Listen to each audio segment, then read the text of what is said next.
അരൂർ തുറവൂർ മേൽപ്പാത നിർമ്മാണവുമായി ബന്ധപ്പെട്ടുണ്ടായിരിക്കുന്ന അപകടം അങ്ങേയറ്റം വേദനയുണ്ടാക്കുന്നതാണ്. ഇത്തരമൊരു അപകടം ഏത് സമയത്തും ഉണ്ടാകുമെന്നുള്ള പേടിയിലായിരുന്നു നമ്മളെല്ലാവരും. ഒരു 4 തവണയെങ്കിലും ഞാൻ ഇത് സംബന്ധിച്ച് കത്തെഴുതിയിട്ടുണ്ട്. അതുപോലെ തന്നെ ആലപ്പുഴ കലക്ടറേറ്റിൽ നിരവധി തവണ മീറ്റിംഗ് വിളിച്ചുകൂട്ടി ഈ അരൂർ തുറവൂർ പാതയുമായി ബന്ധപ്പെട്ടുള്ള സുരക്ഷാ പ്രശ്നങ്ങൾ പരിഹരിക്കുന്നതിന് കാര്യക്ഷമമായ ഇടപെടലുണ്ടാകണം എന്നാവശ്യപ്പെട്ടിരുന്നു.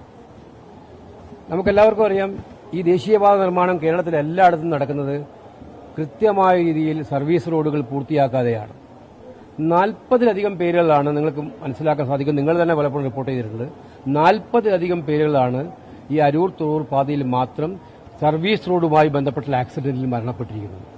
മനുഷ്യജീവൻ ഒരു വിലയും കൽപ്പിക്കാത്ത ഈ സമീപനം മാറ്റണം, ഇത് അംഗീകരിക്കാൻ കഴിയില്ല എന്ന് പല പ്രാവശ്യം കേന്ദ്രമന്ത്രിക്ക്, ദേശീയപാത അതോറിറ്റിക്ക് ഒക്കെ MP എന്ന നിലയിൽ നേരിട്ട് നിവേദനം കൊടുത്തതാണ്.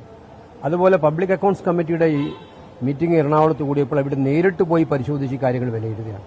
ഈ ഗഡർ പോലെയുള്ള ഇത്രയും ഭാരക്കൂടുതലുള്ള നിർമ്മാണം മുകളിൽ നടക്കുമ്പോൾ താഴെയുടെ ഗതാഗതം വ്യക്തമായി നിയന്ത്രിക്കുന്നതിന് ആവശ്യമായിട്ടുള്ള സൈൻ ബോർഡ് ഇത് പല പ്രാവശ്യം ഡിസ്കസ് ചെയ്തിട്ടില്ല, പല പ്രാവശ്യം ഇവരോട് ആവശ്യപ്പെട്ടിട്ടില്ല. എന്താണ് ഇവരുടെ പ്രയോറിറ്റി എന്ന് തന്നെ അറിയില്ല. സർവീസ് റോഡുകളുടെ കാര്യത്തിൽ സംസ്ഥാന ഗവൺമെന്റും കുറ്റക്കാരാണ്. NHAIയിൽ നിന്നും 8 കോടി രൂപയോളം കൊടുത്തിട്ടും അത് ഒരു വർഷക്കാലമായിട്ട് സർക്കാർ പെൻഡിങ്ങിൽ വെച്ചിരിക്കുകയായിരുന്നു. ആ സർവീസ് റോഡുകൾ, 2 ഭാഗത്തേക്കുള്ള സർവീസ് റോഡുകൾ മെച്ചപ്പെടുത്തിയെടുത്താൽ ഒരു പരിധിവരെ ഗതാഗതം പൂർണ്ണമായി നിയന്ത്രിക്കാൻ പറ്റും. ഇതൊന്നും അവിടെ ചെയ്തിട്ടില്ല. ഇനിയും എല്ലാ ദിവസവും നമ്മൾ ഇതുപോലെ മരണങ്ങളോ അപകടമോ ഉണ്ടായി ചർച്ച ചെയ്യും.